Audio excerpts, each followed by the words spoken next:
Friends, you're in the middle of a summary channel. In this video, we're going to discuss the most important events that took place during the previous 12 hours. We have a lot of very interesting updates, so let's start. And first, we're going to talk about Kiev. We have a lot of important updates. Zelensky stated his readiness to put the entire 20-point peace plan to a referendum. However, he still demands Russia's consent to a 60-day ceasefire, according to Axios. It was previously reported that the referendum could include the issue of Kiev's territorial concessions. Another important thing is that, according to head of Zelensky's Servant of the People party, elections in Ukraine are planned to be held in a hybrid format, online and offline. So, a very important political process currently is taking place on the territory of Ukraine, and we see that Zelensky and probably his European allies are trying to do everything they can with the purpose to stop this war along the current line of combat contact, and they are ready to make lots of concessions, especially and including the referendum on this matter. But there is a very important statement is coming from the territory of Russia, and this statement was made by Deputy Foreign Minister Sergei Ryabkov, and he is a very powerful person in the through the entire Russian, let's say, authority vertical. And he said that Ukraine has distributed a settlement plan that differs radically from the one Russia is working on with the United States of America.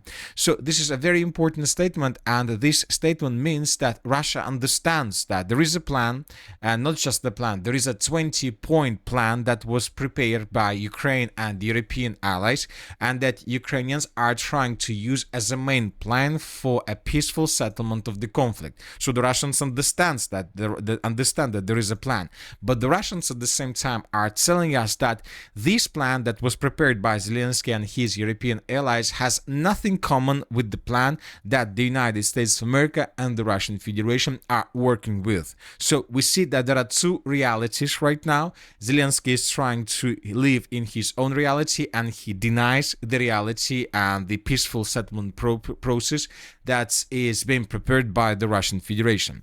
So anyway, let's wait and see what is going to be next and which peace plan will prevail. 110, hook! What are you waiting for? I don't know. Something amazing? Ja, ja, ja, ja! Det er lidt nervepirrende, det her nu. Ja! Hvor er det vildt!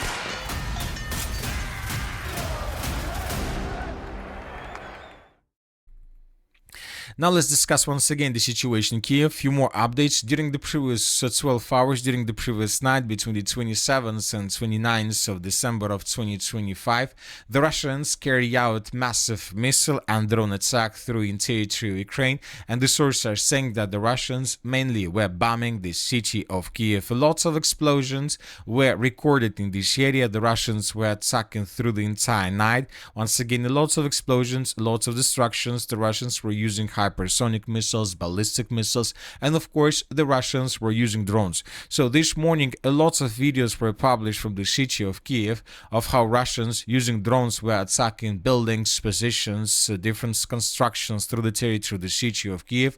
And during the previous 12 hours we received a lot of videos where we might see the consequences of those attacks. So, and this is the reality. Zelensky is going to have consultations with his Western allies. So he, of course, will show these pictures, he will show his plan, and he will try to force the Western countries to accept his peace plan and to reject the Russia's proposal. As the sources are saying, currently we are very close to achieve an agreement between the Russian Federation, the United States of America, and Ukraine. So let's wait and see what is going to be next. But obviously we are entering the most decisive part of the conflict. But at the same time, pro-Ukrainian sources continue saying that the Russian Federation, for example, during the previous year managed to recruit up to 400,000 people. And Kirill Budanov, the head of Ukrainian intelligence service, stated that Russians are planning to recruit another 400,000 people in 2026. So according to all these updates, we see that this process, despite the fact that we start talking about referendums, about elections, we see that conflict will continue at least for few more months. Now let's discuss the situation on the ground, and first let's talk about the Zaporozhye direction. During the previous 12 hours, the Russians managed to improve their position significantly through the entire Zaporozhye direction. The Russians improved their positions around the settlement of Stepnogorsk, so these are the changes on the ground between the dates. The contested zone and the gray area was adjusted mainly in Russia's favor.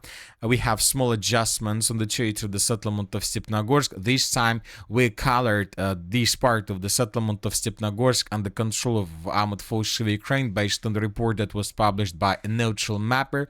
So we see that there are very heavy clashes. Furthermore, we received reports that Russians began advancing towards the northern parts of the settlement of Primorska. The Russians are advancing in the direction of the settlement by the name of Grigorievka, and of course the Russians continue their offensive operation in the eastern direction towards the settlement of Orekhov. So this Russian offensive operation is gaining momentum. Furthermore, the Russians improved their positions in the area of the settlement of Nova Andreevka.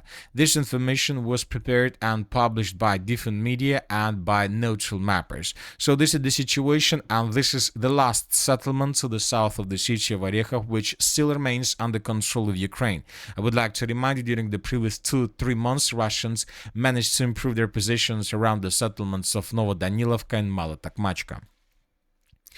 Now let's move further and let's discuss the situation in the eastern Zaporozhye direction. During the previous 12 hours, the map has been adjusted significantly, as you can see. So this is the situation by the end of the 26th of December of 2025. By the end of the 26th of December, Russians established control over more than 60% of the settlement. Ukrainians controlled just 40 or 30%, but by the morning of the 27th, as you can see, the map has been changed significantly.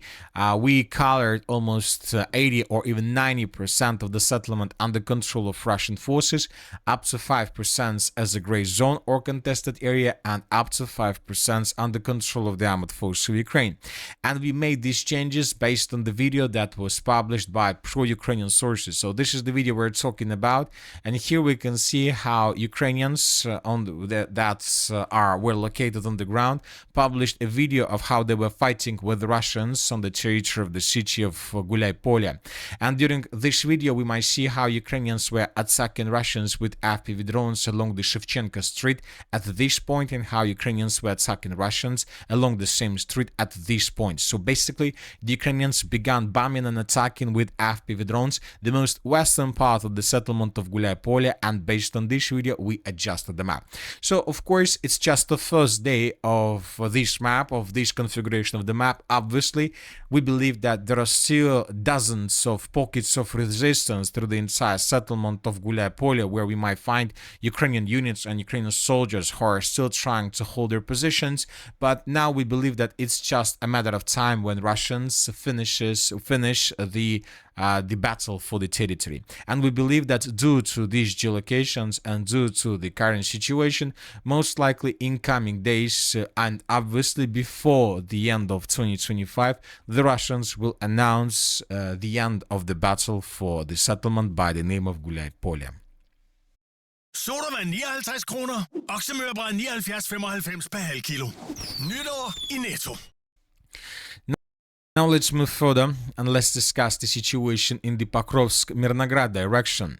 The Ukrainians continue their counter-offensive operation just with one purpose: to unblock the contingent of the armored forces of Ukraine who is currently located on the territory of the city of Mirnograd, which we still haven't colored as a territory of Russian control. So there is a huge gray zone where most likely we might find a lots of pockets of resistance of the armored forces of Ukraine who are waiting just for one thing: the evacuation from the mainland, and the evacuation is approaching.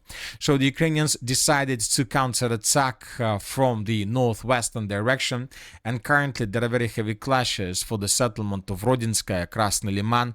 Ukrainians are trying to counterattack and to create this corridor between the northern part of the city of Mirnograd and the settlements of Sukhetskaya, Rodinskaya, Krasny Liman, and then use using this corridor to evacuate the contingent on the territory that is still fighting on the territory of Mirnograd. So if you remember, yesterday we discussed this video that was published by pro-Russian sources. Here we can see how 3 Ukrainian soldiers were moving in the southern part of Rodinska, trying to clear a passage towards the settlement of Mirnograd, but when they entered the building, the Russians attacked this territory with aviation. And today we had a report that Ukrainians improved their positions to the north of the settlement of Rodinska and the mine of Krasnolimanska. We have additional changes that were provided by a neutral mapper. So Ukrainians are still very far to create this corridor, but most likely they will continue their pressure. There are still 4 days before 2026 comes, so that is why Ukrainians still have some time to create this corridor. But so I'm not going to tell you anything about possible results of this counter-offensive operation. It's better to wait and see. Now let's move further. The Russians improved their positions a little bit in the area of the settlement of Shakhova. So these are the changes on the ground between the dates, between the 26th and 27th of December of 2025. This information was provided by a neutral mapper. Furthermore, the Russians continue their offensive operation along MO3 road, and currently this is one of the fastest offensive operation through the entire line of combat contact. So these are the changes on the ground between the dates. The Russians are currently fighting for the settlements of Minkovka. The Russians entered the villages of Golubovka and Privilya, and Russians are trying to improve their positions in these fields and to shorten the distances and to maintain the line almost until the road between the settlements of Nikiforovka and MO3 road. So the Russians are advancing this, the pace of offensive operation is pretty big, and the Russians continue.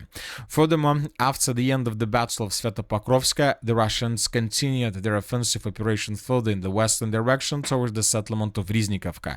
A huge stronghold, as you can see, this one was captured by the armored force of the Russian Federation during the previous 12 hours, according to different sources. As for the Liman direction, during the previous 12 hours, we haven't received anything. And the same story about the city of Kupiansk. During the previous night, we haven't received anything, but according to latest reports, the Ukrainians continue their counter-offensive operation, and they will also try to improve their positions significantly before 2026 comes. And that's it for the short video. Military Summary channel reminds we condemn any violence in the world. Thank you for your watching. Subscribe to my channel, put your likes, join my Patreon, and have a good day. Bye-bye.